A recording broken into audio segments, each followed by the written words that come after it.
Good morning students. आज हम लोग दैनिक जीवन में रसायन वाले चैप्टर में कीट प्रतिकृषि के बारे में पढ़ेंगे।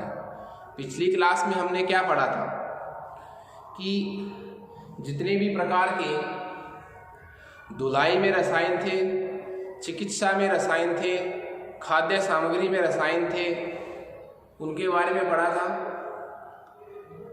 आज हम पढ़ रहे हैं कि वे रसायन जो कीटों को भगाने के लिए, उनको मारने के लिए, एक जगह एकत्रित करने के लिए, उनकी नसबंदी करने के लिए यूज किए जाते हैं, उन रासायनिक पदार्थों को हम क्या नाम देंगे? बोलिए, कीट प्रतिकृषि। ओके, इस वाले टॉपिक से प्रश्न बहुत अच्छे आते हैं, इसलिए आप ध्यान से सुनें। हमारा जो आज का टॉपिक है वो है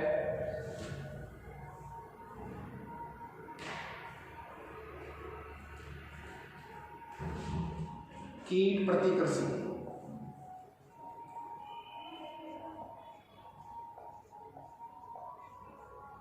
कीट प्रतिकृषि, देखिए कीट प्रतिकृषि का मतलब क्या है? वे रसायन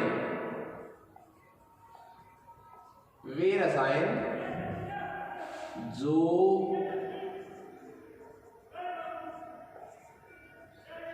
कीटों को मारने, एक तो कीड़े मकोड़ों को क्या करने के लिए? मारने के लिए, या हम जिस स्थान से उनको हटाना चाह रहे हैं, वांछित स्थल से हटाने हेतु, वांछित स्थल से क्या करने हेतु? हटाने हेतु, या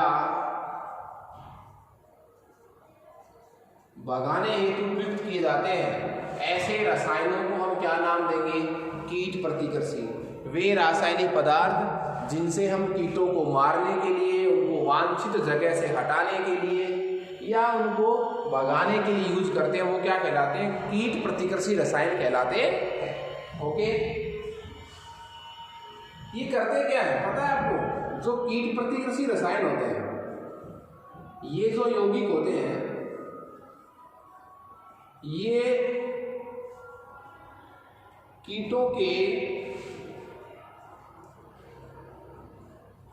श्वसन तंत्र को प्रभावित करते हैं। साहब, कीटों के किसको प्रभावित करते हैं? श्वसन तंत्र को प्रभावित करते हैं, जिससे ये यहां से निकल जाते हैं, बाहर भाग जाते हैं, वायु में घुल जाते हैं।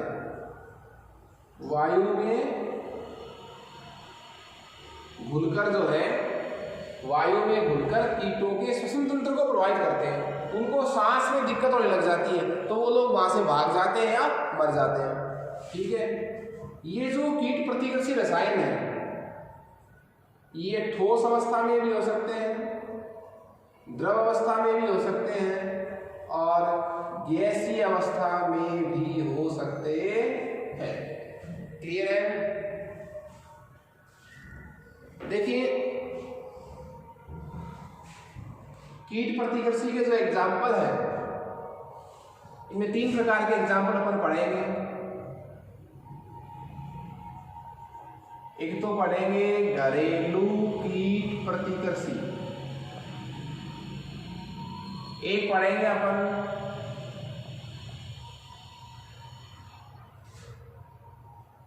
व्यापारिक नाम, जो किसका काम करते हैं? कीट प्रतिकृषि का काम करते हैं। उनके कैसे नाम? व्यापारिक नाम। और एक जो प्राकृतिक हैं, जिनको मैं क्या भी कह सकता हूं? हर्बल कीट प्रतिकृषि भी कह सकता हूं। देखिए, जो प्राकृतिक कीट प्रतिकृषि है, उनमें आप देखिए नीम की पत्तियां हैं। आज भी गांव में जो है नीम की पत्तियों को जलाकर जो है वो मच्छरों को दूर भगाया जाता है। तो नीम की पत्तियां हैं,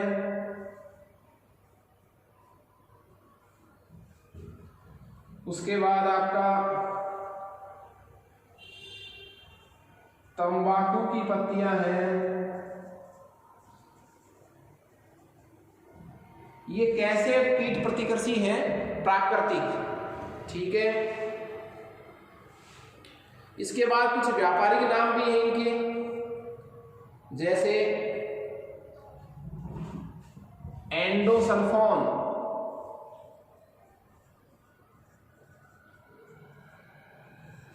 एंडोसल्फोन, मैं इसका नाम बेगोन भी कह सकता हूं, फिनिट, फिनिट बेगोन, ये व्यापारिक नाम है कुछ। घरेलू कीट प्रतिकर्षी, जिनका एक नाम और मैं क्या कह रहा था अभी, हर्बल जो कीट प्रतिकर्षी हैं वो आप लोग सभी लोग जानते हैं। ओडोमास,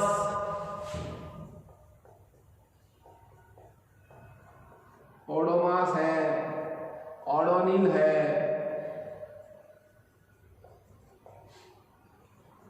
नेफ्थलीन की गोलियां हैं,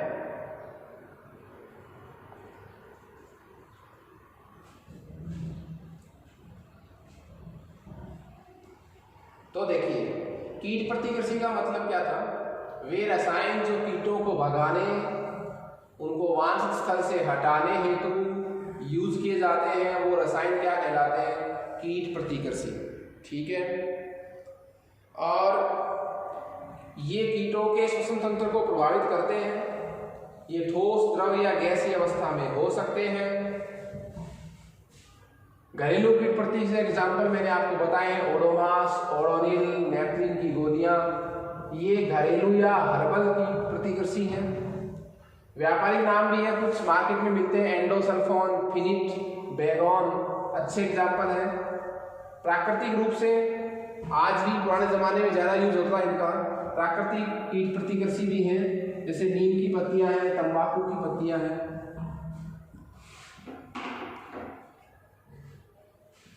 नेक्स्ट हमारा जो टॉपिक है वो है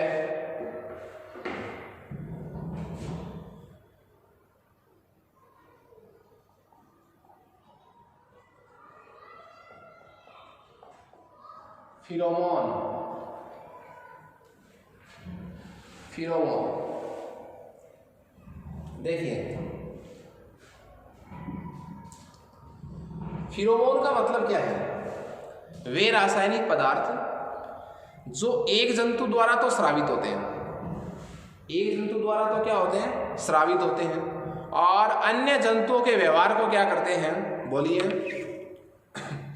अन्य जंतुओं के व्यवहार को प्रभावित करते हैं।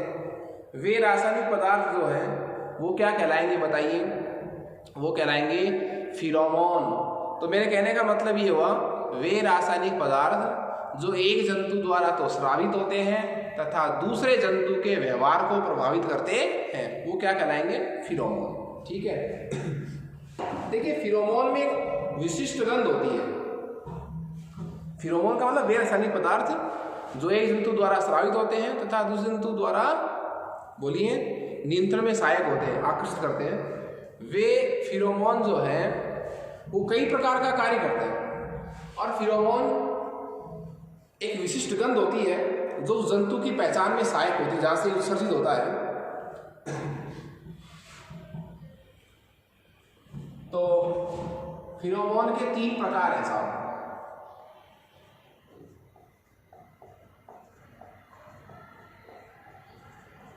फिरोमोन क्या होते हैं? 3 प्रकार के होते हैं साहब। इसमें हमारा फर्स्ट क्या है? वो है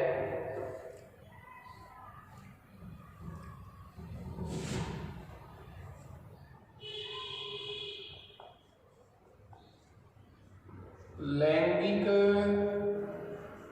आकर्षी फिरोमोन। फिरोमोन में पहला क्या है? लैंगिक आकर्षी फिरोमोन। फिर दूसरा है अनुगामी फिरोमोन, अनुगामी फिरोमोन। और तीसरा है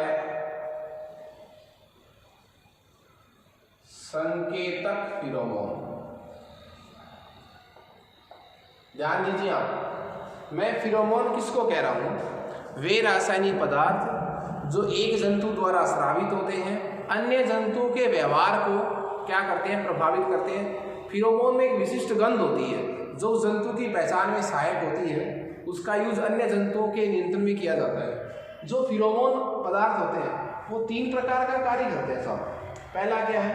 लैंगिक आकर्षण। एक, जैसे नर या मादा द्वारा स्रावित होगा तो जैसे मान लीजिए मादा द्वारा स्रावित होता है तो नर को अपनी तरफ आकर्षित करने के लिए यूज किया जाता है। आकर्षण करने के लिए लैंगिक आकर्षण का मतलब क्या है? प्रजनन काल में जनन हेतु विपरीत लिंगी जीव को आकर्षित करने हेतु ये फिरोमोन कार्य कर सकते हैं। तो लैंगिक आकर्षण का काम करते हैं। अनुगामी, अनुगामी का मतलब एक जीव द्वारा उत्सर्जित होता है तो अन्य जंतुओं को अपने पीछे चलने के लिए क्या करता है? संकेत का काम करता है। तो संकेतक किसी विशिष्ट जो संकेत है उसको अन्य जंतु तक यदि आपको फैलाना है तो जो जंतु है वो एक पदार्थ का स्रावित करता है जिससे अन्य जंतु अपने आप समझ जाते हैं कि हमें क्या करना है, वहां से भागना है, वहां रुकना है। तो जो फिरोमोन पदार्थ है वो 3 प्रकार का कार्य करते हैं। लैंगिक आकर्षण का काम करते हैं, अनुगामी का काम करते हैं और संकेत का काम करते हैं। इनके कुछ एग्जाम्पल अपन अभी डिस्कस कर रहे हैं।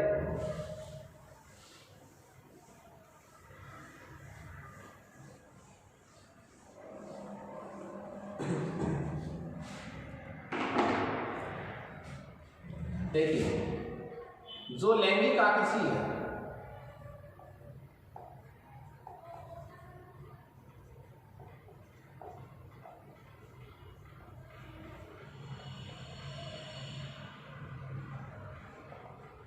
लैंगिक आकर्षण जो फिरोमोन है ये प्राय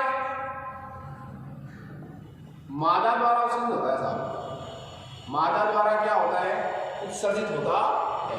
सामान्यतया मादा द्वारा उत्सर्जित होता है। किस लिए? इसका उद्देश्य क्या है? वो उद्देश्य ये है कि नर को प्रजनन काल में अपनी तरफ आकर्षित करने के लिए प्राय मादा द्वारा उत्सर्जित किए जाते हैं क्या? लैंगिक आकर्षी फिरोमोन, जिनका उद्देश्य क्या होता है कि मादा नर को प्रजनन काल में अपनी तरफ क्या करती है? आकर्षित करती है। लेकिन एक अपवाद है साहब।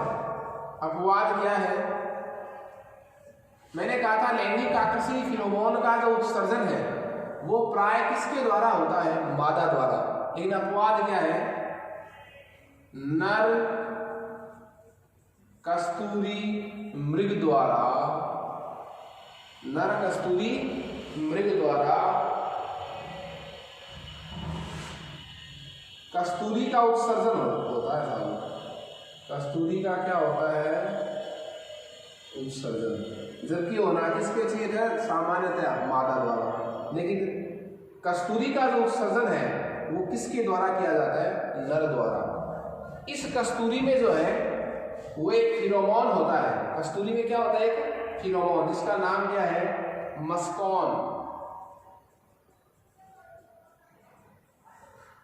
ये वो फिरोमोन है, लैंगिक आकर्षी फिरोमोन है जो मादा हिरण को अपनी तरफ आकर्षित करने के लिए नर हिरण द्वारा उत्सर्जित किया जाता है। और ये मस्कॉन किसमें होता है? कस्तूरी में, जो किसके द्वारा उत्सर्जित की जाती है? नर द्वारा। जबकि सामान्यतया लैंगिक आकर्षी फिरोमोन का जो उत्सर्जन है वो प्राय किसके द्वारा किया जाता है? मादा के द्वारा किया जाता है।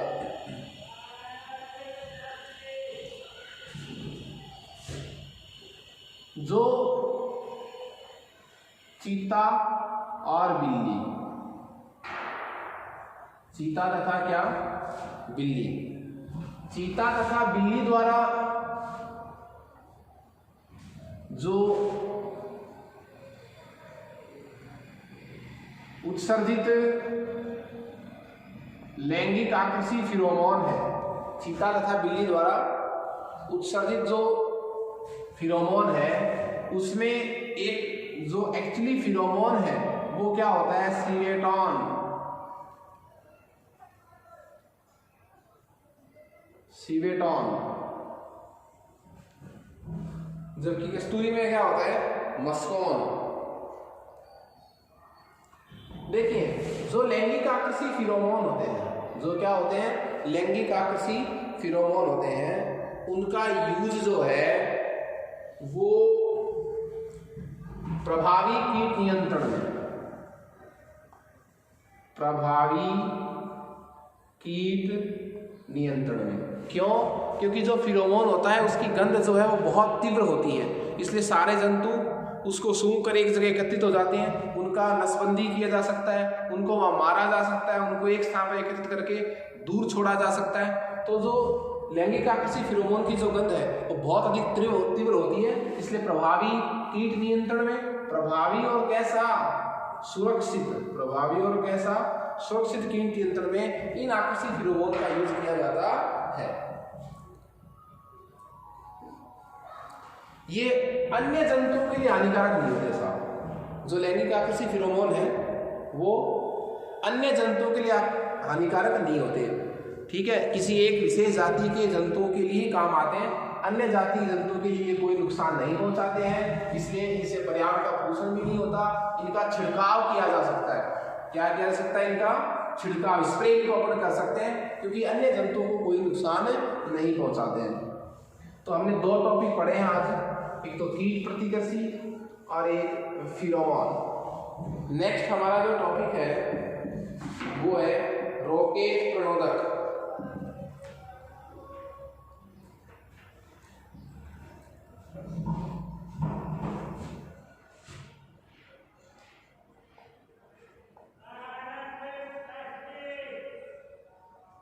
रोकेट प्रणोदक।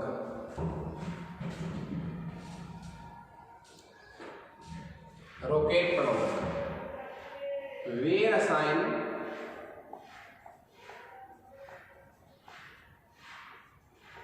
जो रॉकेट को ऊर्जा और क्या प्रदान करते हैं, शक्ति प्रदान करते हैं, वो क्या कहलाते हैं? रॉकेट प्रणोदक। देखिए नाम तो मैंने क्या निकाल दिया, रॉकेट प्रणोदक। नाम मैंने क्या निकाल दिया, रॉकेट प्रणोदक। लेकिन रॉकेट प्रणोदक जो है वो एक प्रकार का मिश्रण होता है साहब। क्या होता है? एक प्रकार का मिश्रण होता है। इसमें दो पदार्थ होते हैं साहब। एक तो होता है ईंधन पदार्थ, एक तो क्या होता है? ईंधन पदार्थ। और इस ईंधन को जलाने के लिए, ऑक्सीकरण करने के लिए पदार्थ चाहिए, उसका नाम क्या हो जाएगा? ऑक्सीकारक पदार्थ।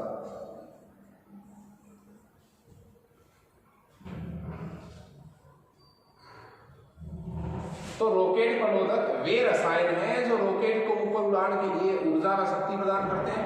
रॉकेट प्रणोदक तो एक नाम है, ये मिश्रण है एक्चुअली। वास्तव में क्या ये मिश्रण है? इसमें दो चीजें हैं, तो ईंधन पदार्थ है और एक ऑक्सीकारक पदार्थ है। ईंधन तो है ही, इसको जलाने के लिए जो पदार्थ यूज आता है वो क्या कहलाएगा? ऑक्सीकारक पदार्थ। देखिए आपको एक उत्तम कोटि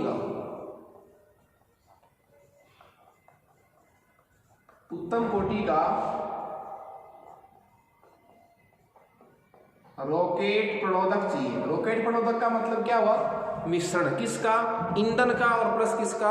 ऑक्सीकारक पदार्थ का। ये वो पदार्थ है, वो रसायन है रॉकेट प्रणोदक जो रॉकेट को ऊर्जा व शक्ति प्रदान करते हैं। तो यदि आपको एक उत्तम कोटि का क्या चाहिए? रॉकेट प्रणोदक चाहिए, तो कुछ बातें आपको ध्यान होनी चाहिए कि जो रॉकेट प्रणोदक है वो सामान्यतया ठोस या क्या होना चाहिए? द्रव होना चाहिए। क्यों? ताकि उसके भंडारण के लिए जगह क्या आवश्यक हो, कम, थोड़ी सी जगह में ये चीजें आ सकती है। इस रॉकेट प्रणोदक जो है वो ठोस अवस्था में होना चाहिए या फिर क्या? द्रव अवस्था में। ईंधन और ऑक्सीकारक पदार्थ दोनों का जो मिलन है वो उसमें समय क्या लगे, कम, ताकि ईंधन जल्दी जले, रॉकेट को जल्दी ऊर्जा प्रदान करे। मेरे कहने का मतलब क्या हुआ, ईंधन और ऑक्सीकारक पदार्थ का जो संयोग है वो तीव्रता से होना चाहिए ताकि रॉकेट को शीघ्रता से क्या मिले, एनर्जी मिले। जो रॉकेट प्रणोदक है उसकी जो दहनशीलता है, उसकी जो क्या है दहनशीलता, वो तेज होनी चाहिए ताकि रॉकेट को बहुत जल्दी से क्या मिल सके, ऊपर जाने के लिए वेग मिल सके। जब भी रॉकेट प्रणोदक का रॉकेट के इंजन में दहन हो तो अपशिष्ट पदार्थ नहीं बने, राख वगैरह ये नहीं बनने चाहिए, अपशिष्ट पदार्थ उत्सर्जित नहीं होने चाहिए। बात करें हम इनके प्रकारों की, रॉकेट प्रणोदक के प्रकार की बात करें तो रॉकेट प्रणोदक जो है वो 3 प्रकार के होते हैं साहब। रॉकेट प्रणोदक जो है वो कितने प्रकार के होते हैं, 3 प्रकार के।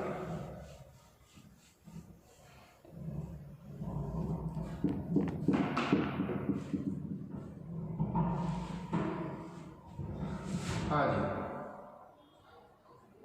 वर्गीकरण किसका,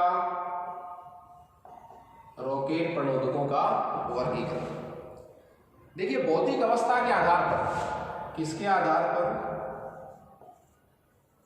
भौतिक अवस्था के आधार पर इस रॉकेट प्रणोदकों के कितने प्रकार हैं, 3 प्रकार है साहब। पहला जो प्रकार क्या है वो है ठोस प्रणोदक। ठोस प्रणोदक का मतलब क्या हुआ कि ये वो रॉकेट प्रणोदक हैं जिनमें ईंधन भी ठोस है और ऑक्सीकारक पदार्थ भी ठोस है। क्या मतलब हुआ इनका, मतलब ये हुआ ईंधन और ऑक्सीकारक दोनों ही कैसी अवस्था में है, ठोस अवस्था में है, इसलिए नाम क्या निकल गया, ठोस प्रणोदक। वे रॉकेट प्रणोदक जिनमें ईंधन पदार्थ और ऑक्सीकारक पदार्थ दोनों ही क्या है, ठोस अवस्था में, वो क्या कहलाते हैं, ठोस रॉकेट प्रणोदक कहलाते हैं। इसके खुद के 2 प्रकार हैं, इसके खुद के 2 प्रकार हैं।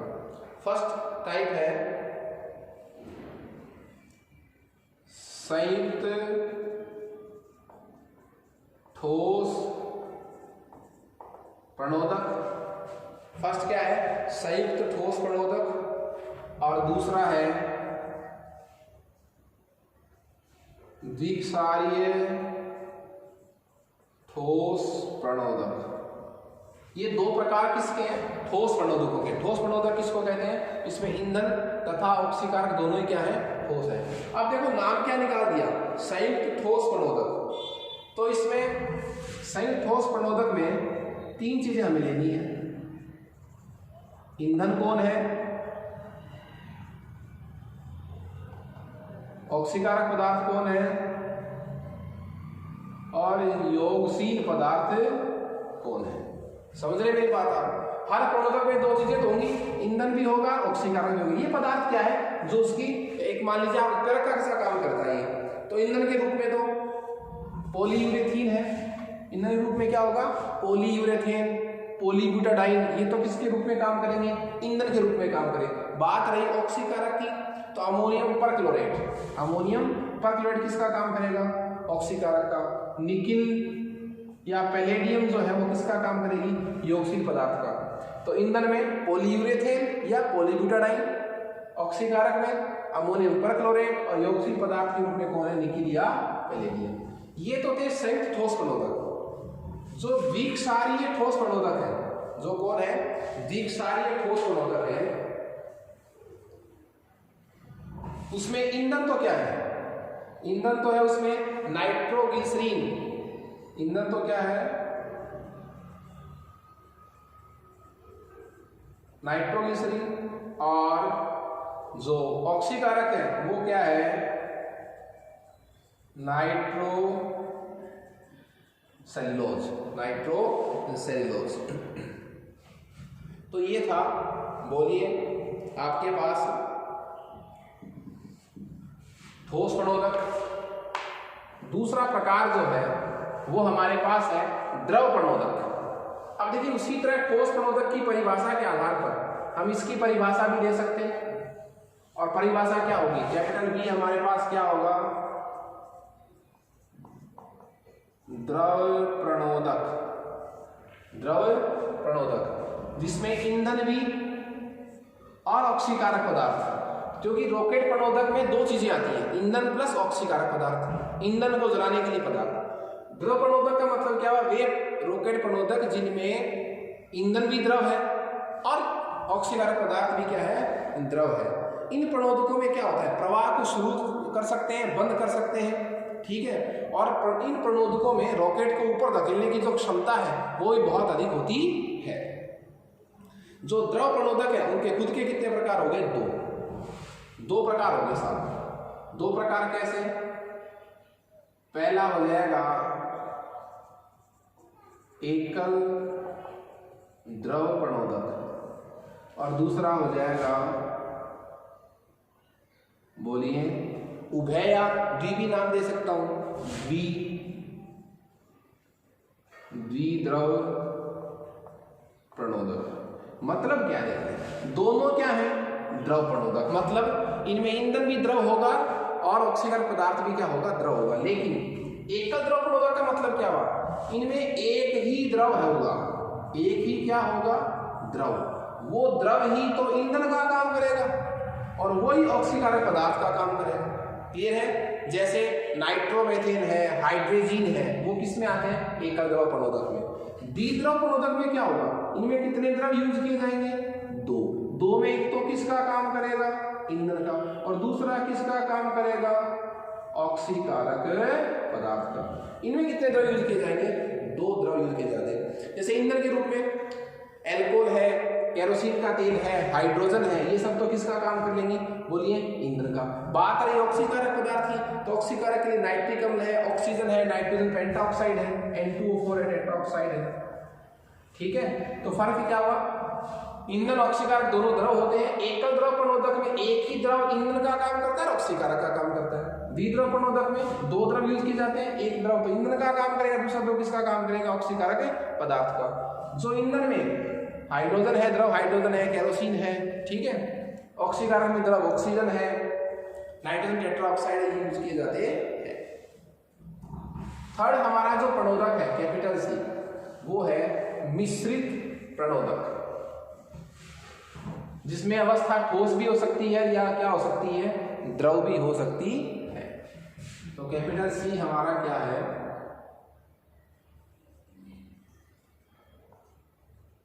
मिश्रित द्रव प्रणोदक। देखिए जो मिश्रित द्रव प्रणोदक है,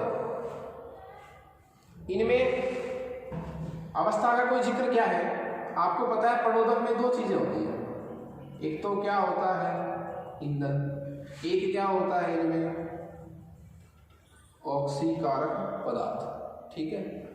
तो ईंधन के रूप में जो पदार्थ जाता है वो तो सामान्यतः कैसी अवस्था का होता है, सामान्यतः ठोस अवस्था का, और जो ऑक्सीकारक पदार्थ है वो सामान्यतः कैसी अवस्था में लिया जाता है, द्रव अवस्था में, जो क्या होते हैं, मिश्रित द्रव प्रणोदक होते हैं। जैसे ईंधन के रूप में तो एक्रिलिक रबर, एग्जाम्पल देखिए आप, अच्छा प्रश्न है, एक्रिलिक रबर, और द्रव जो ऑक्सीकारक है उसमें नाइट्रोजन टेट्राऑक्साइड।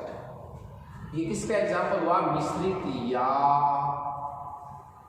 संकरित द्रव प्रणोदक का, संकरित प्रणोदक का एग्जाम्पल है, ठीक है।